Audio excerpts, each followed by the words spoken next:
mechanics, good patience.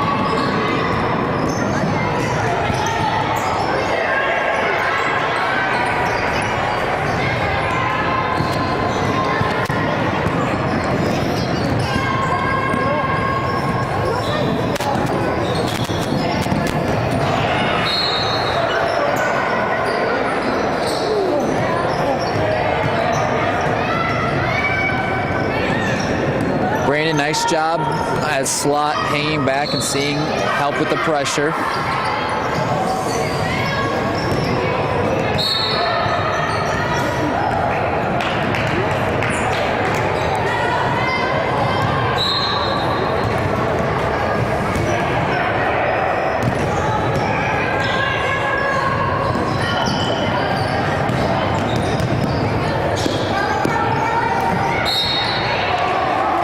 Good call.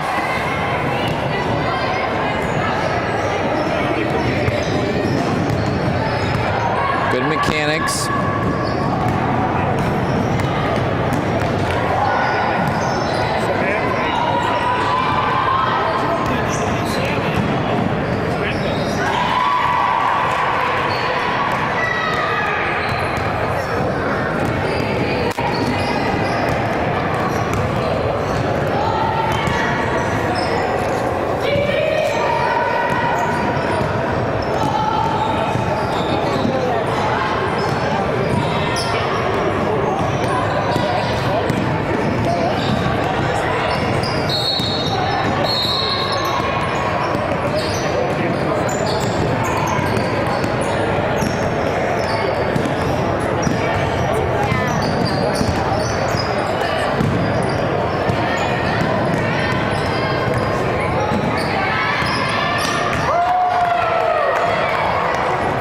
Brandon, on that positioning, you're a little high at the center position. You want to work more towards free throw line extended.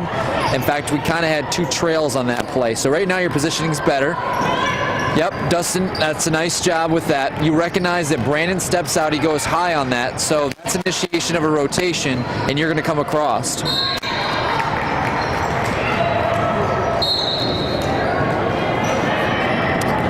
Dustin, that's one you may want to take a look at on the tape. From my angle here, it looks like it's a pretty clean block. Know that our play calling percentages go down when we call across the paint. So if you have a play like that, trust your center official that they're going to pick that up, because I think from the angle that we have, which is the center angle, it looks pretty clean from my side.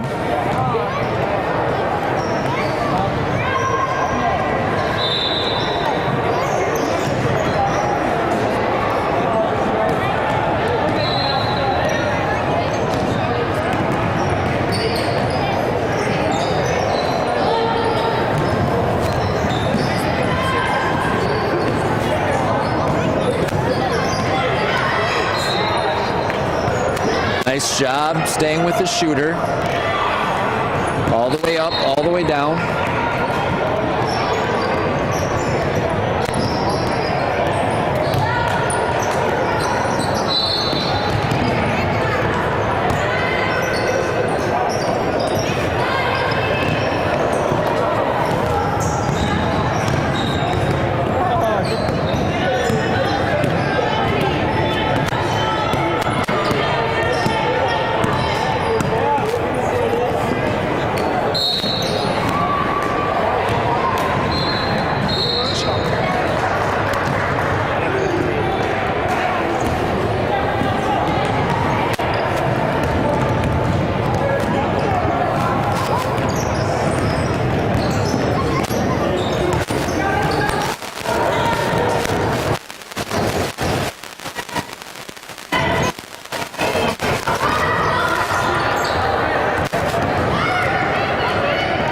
Recognize rotations.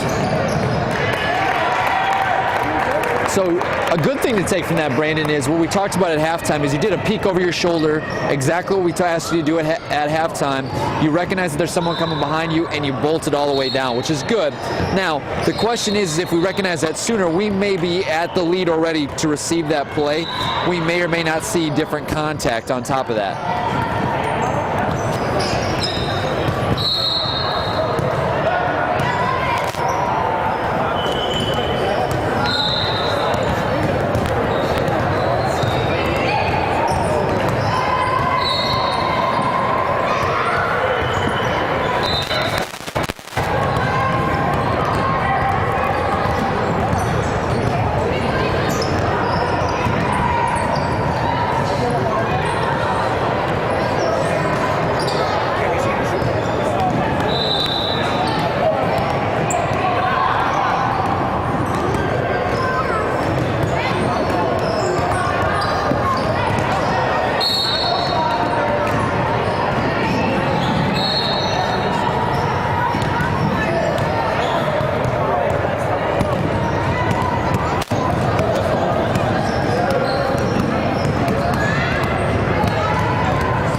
Good. Yep. So Dustin, on that play, you're already at the trail position. So what you're going to do is you're going to come take the ball out of play. Brandon, you're going to go all the way down to the lead. And that way we don't have to make everyone do what we call a carousel or rotate all the way around the floor.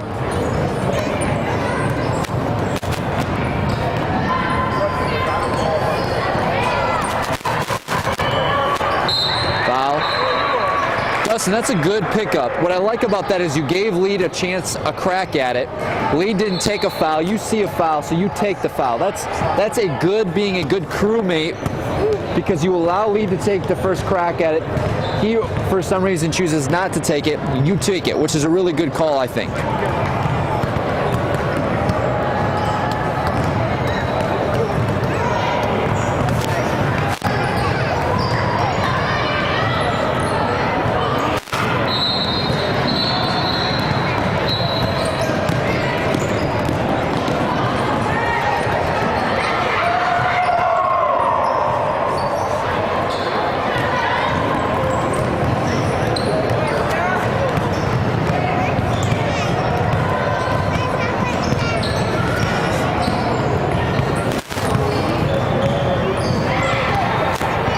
Make sure we're moving.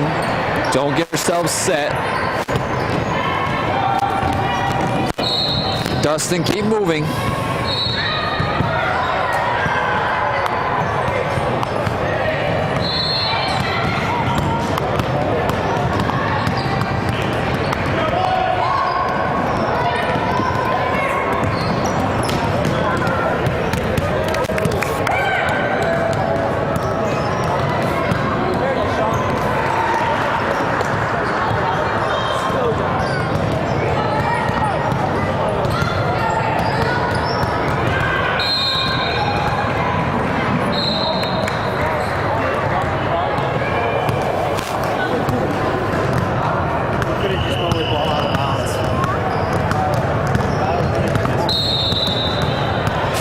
That's one that we may want to take a look at on the film.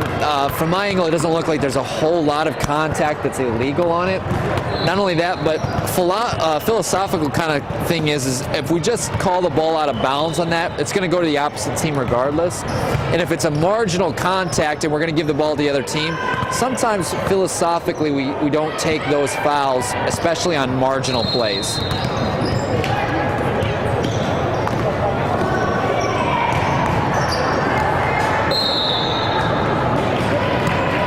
Good.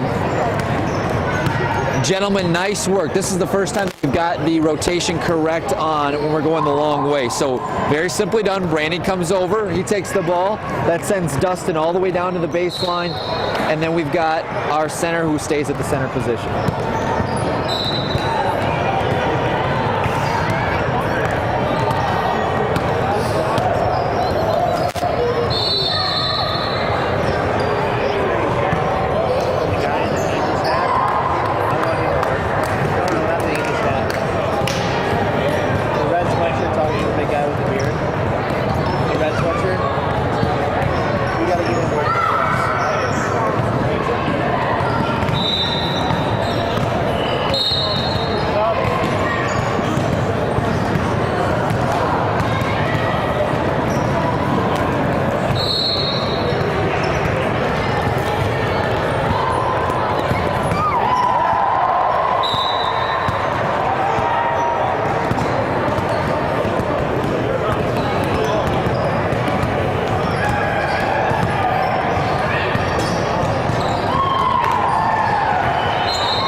Keep our eyes on players as we transition down the court.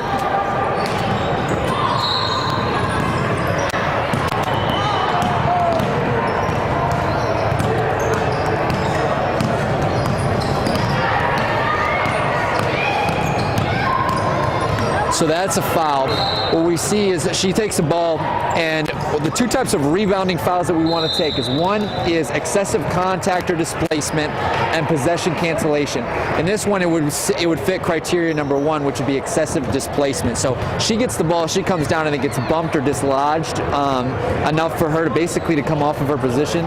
We want to take those types of fouls.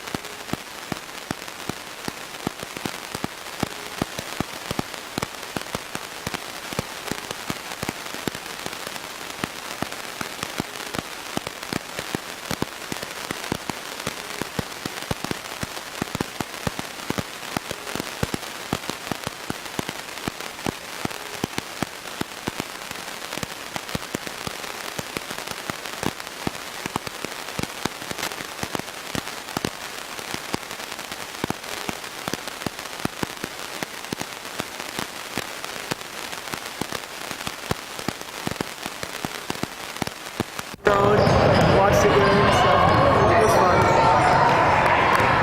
Glad to prove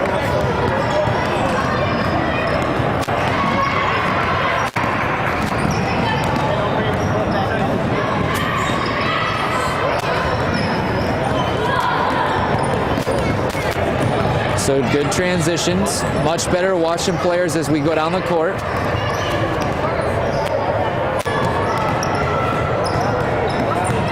Dan, nice job holding back at the center official, especially there to help with that off side of the ball.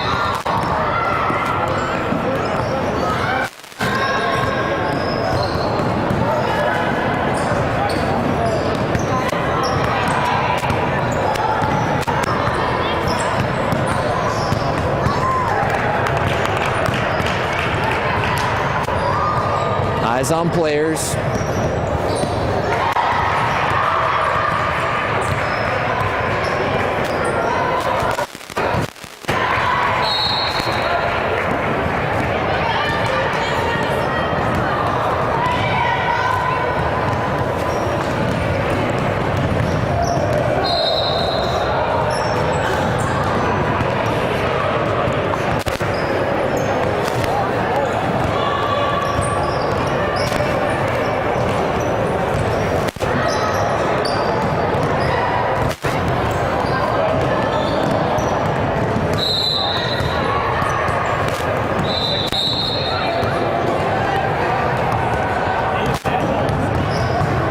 Good. So one thing I really like about this right now is that we're bringing in subs. Anytime that we're in the long transition wise, our center official is the person who's going to beckon those in. Dustin, it's okay for you to do exactly what you do, is hit your whistle, stop, bring the subs in, but then make sure the center official recognizes that too, so that someone always has their hand up and is monitoring it and making sure that we don't bring players in or start the game without 5-on-5.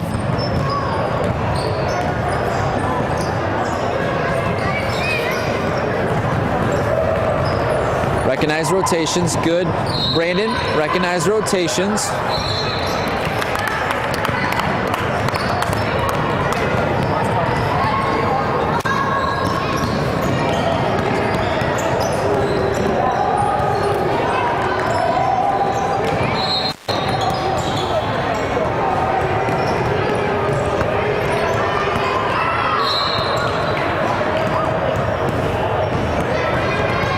Dustin, I like your quick whistle, but one thing to know is don't be too quick to go right to the table and try to figure out whose ball it is.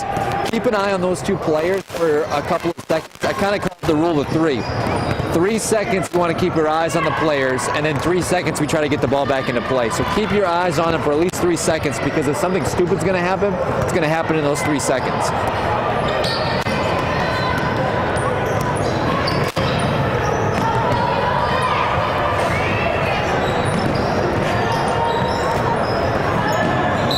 Good call. Good call. That's the play that we just talked about in training. That's the play where they are not vertical because they're over top. It's over 45 degrees, and then they come straight up. So that is a good call. It's exactly what we talked about, where they try and sell it. They were straight up. They never were.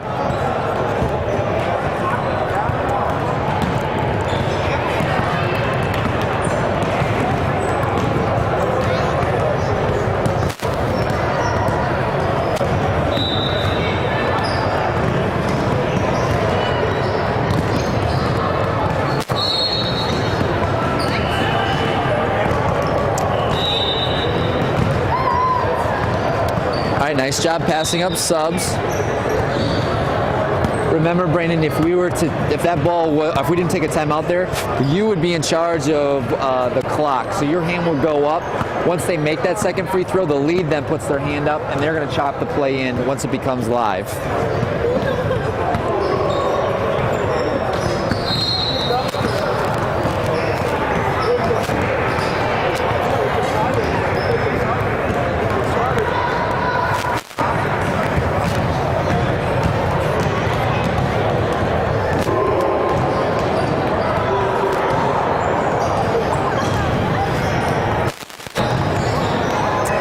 So just a good talking point here for us. I know we probably haven't talked about this in training, especially when we're newer 3, but when we have a timeout, what we want to do is the one person who's closest to the ball should have the ball and be holding it at the spot where we're going to inbounds.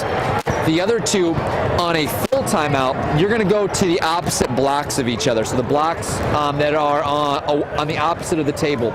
If it's a 30-second timeout, still the person who's inbounding the ball will be standing at the spot where it's going to be inbounded with the ball. The other two officials are going to stand at the top of the key at the 3-point arc for the 30-second timeouts. That way we don't stand around looking like we aren't sure of what's going on or have a place to be.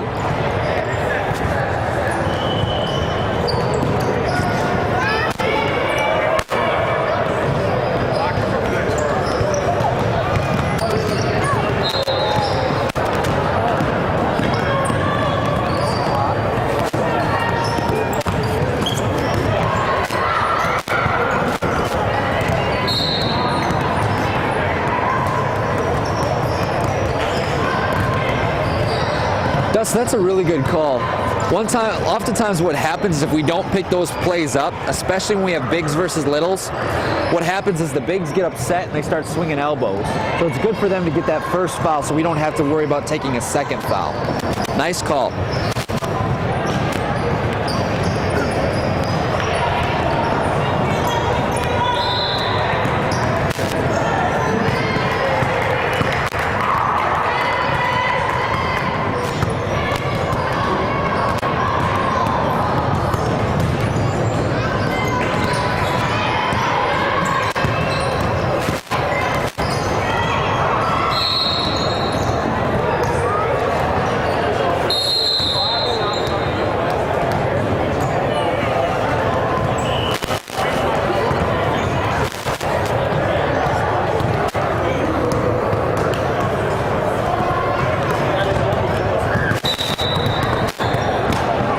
again, nice job with this, with being a center official and bringing in the subs.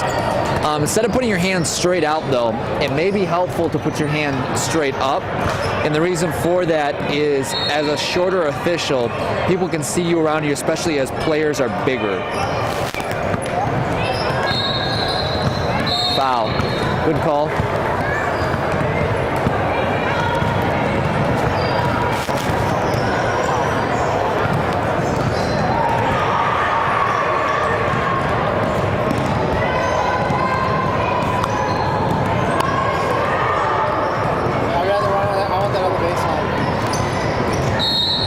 I know we kind of just had some discussions about that. That's an over and back play. We missed that one. But on that play that we just had before about where the ball should go out of bounds, that's a better one to push to the baseline instead of on the sidelines.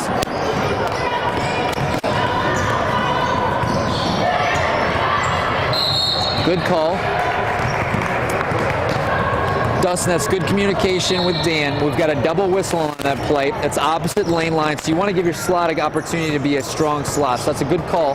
So make sure that you communicate with him. And I like how you pointed. You both know what the foul is. So it's not a play where we have to worry about it's like a block charge. We both know it's a foul. We have to shoot these.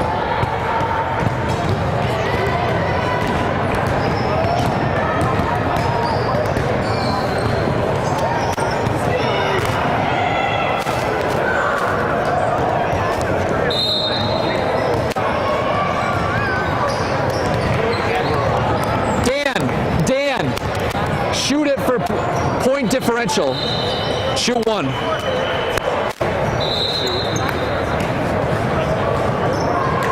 You can clear the lane, just shoot one.